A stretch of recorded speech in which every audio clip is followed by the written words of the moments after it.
नमस्कार, स्वागत आहे तुमचं माझ्या आणखीन एका कुकिंग ब्लॉगमध्ये। आज मी अक्षय तृतीयेनिमित्त आमरस करणार आहे आणि आमरस काळा पडू नये म्हणून काय करायचे हे मी तुम्हाला इथे सांगणार आहे। चला आता बनवायला सुरुवात करूया। आमरस करण्यासाठी मी इथे अर्धा किलो आंबे स्वच्छ धुवून 2 तास पाण्यामध्ये भिजत टाकले होते, जेणेकरून याच्यातील उष्णता कमी होईल। आता हे स्वच्छ पुसून घ्यायचे आहेत। आता मी हे एका नॅपकिनवरती काढलेत। आता हे पूर्णपणे स्वच्छ पुसून घ्यायचे आहेत। पाण्यात टाकण्याचं एक कारण की म्हणजे ह्याच्यातील जो चिकटपणा असतो तो सुद्धा निघून जाईल। काही काळे डाग वगैरे असतील म्हणजे याच्यावरती काही धूळ माती असेल ती सुद्धा निघून जाईल आणि याच्यातील उष्णता सुद्धा कमी होईल, म्हणून पाण्यामध्ये हे 1 ते 2 तास आधी भिजत टाकायचे। स्वच्छ धुवून घ्यायचे आणि हे भिजत ठेवून द्यायचे। आता हे मी पुसून घेते। आता मी हे स्वच्छ पुसून घेतलेत आणि एका ताटलीत घेतलेत। आता हे टोकाकडचा जो भाग असतो तो काढून घ्यायचा आहे।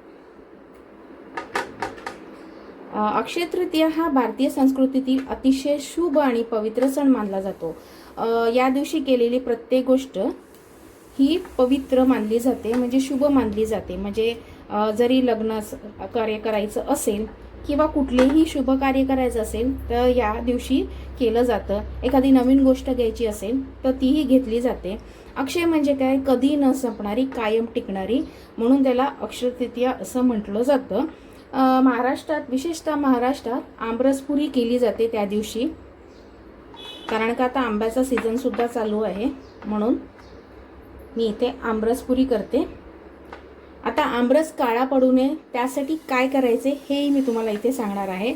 एकतर आंबे असे पिळून तुम्ही त्याचा रस काढू शकता, पण आंबे काही वेळा खराब असतात आतून, म्हणून काय करायचं आहे, कट करून घ्यायचं आहे। जेणेकरून आंबा खराब असेल तर आपल्याला लगेच बाजूला काढता येईल। त्यामुळे अशा पद्धतीने कट करून घ्यायचं आहे, जेणेकरून आपला आमरस खराब होणार नाही। आता मी एक कट करून घेते आणि त्यानंतर चमच्याच्या साहाय्याने आपण हे यातला गर काढून घ्यायचं आहे। आंबे सगळे कट करून घेतलेत। आता चमच्यानी हे आपल्याला असा गर काढून घ्यायचा आहे, म्हणजे आंब्याचा कुठलाही भाग वाया जाणार नाही। सालेकडचा सगळा भाग काढून घ्यायचा आहे, आंब्याचा सगळा गर काढून घ्यायचा आहे।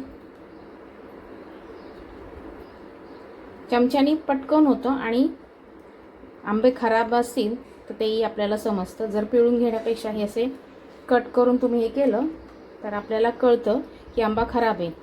नाहीतर एखादा आंबा खराब असेल तर पूर्ण आमरस खराब होतो, म्हणून हा अशा पद्धतीने केलं तर बरं पडतं आणि आमरससुद्धा खराब होणार नाही।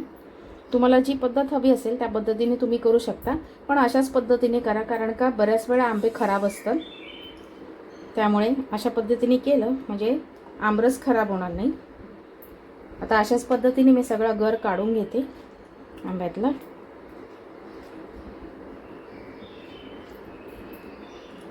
मी आंब्याचा सगळा गर काढून घेतलाय। आता आंबा कितपत गोड आहे त्या अंदाजाने आपण साखर वापरणार आहोत। हे आंबे थोडेसे आंबट आहेत, म्हणून मी याच्यामध्ये अर्धा कप साखर वापरते। मिक्सरचं भांडं घेतलंय। आता याच्यामध्ये हा आंब्याचा गर टाकून घ्यायचा आहे। साखरेचं प्रमाण तुम्ही तुमच्या आवडीनुसार कमी जास्त करू शकता। आंबा कितपत गोड किंवा आंबट आहे त्या अंदाजाने साखरेचं प्रमाण घ्यायचं आहे। आता हे सगळं याच्यामध्ये टाकून घेतलंय। जर जास्त असेल तर 2 वेळा टाकून घ्या। त्यानंतर साखर, त्यानंतर इथे मी वेलची पूड घेतली आहे। मी आत्ताच सगळं टाकून घेतली आहे, अर्धा चमचा वेलची पूड। त्यानंतर याच्यामध्येच मी जायफळ किसून टाकते आहे। हे पूर्णतः ऑप्शनल आहे, पण आमरसामध्ये मला जायफळाचा स्वाद आवडतो, म्हणून मी याच्यामध्ये जायफळ किसून टाकते। आणि याच्यामध्ये थोडेसे केसरचे धागेसुद्धा टाकते। हे पूर्णतः ऑप्शनल आहे, तुम्हाला वाटलंच तर टाका, नाही टाकलं तरीही चालेल, पण मला आमरसामध्ये केसरचा स्वाद आवडतो, म्हणून मी थोडेसे केसरचे धागे टाकते। आता आमरस काळा होऊ नये म्हणून मी याच्यामध्ये दूध टाकते आहे, जेणेकरून आमरस काळा होणार नाही, आपला तसाच राहील। तर जास्त दूध घ्यायचं नाही, 1 पाव कपच दूध मी याच्यामध्ये टाकते आहे। थंड गरम कुठलंही टाकू शकता। आता मिक्सरला हे छान फिरून घ्यायचे। आता हे मी मिक्सरला फिरून घेते। मी मिक्सरमध्ये हे फिरून घेतले। आता हे काचेच्या बाउलमध्ये काढून घेऊया। आमरस बनवून तयार आहे. याच्यावरती थोडेसे आपण ड्रायफ्रुट्स टाकूया, थोडेसे पिस्ता आणि थोडेसे बदाम. हे पूर्णतः ऑप्शनल आहे, पण दिसायला खूप छान दिसतं म्हणून मी टाकते.